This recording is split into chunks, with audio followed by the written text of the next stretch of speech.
Miltä se tuntuu? Kaduttaako hirveästi? Ei oo iskenyt katumus vielä. No niin. Tää on upea. Ja luja usko on siihen, että vielä päästään toisellekin rannalle vai?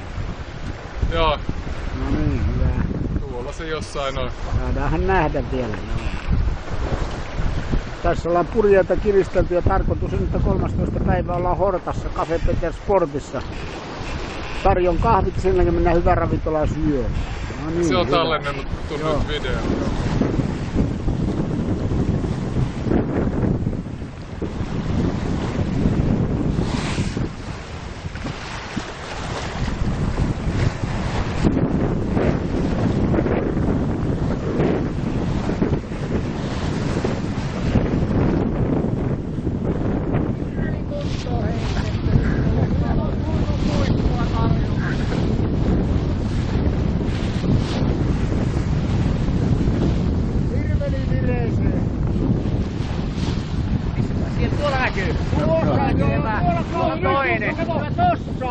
Toinen näkyy.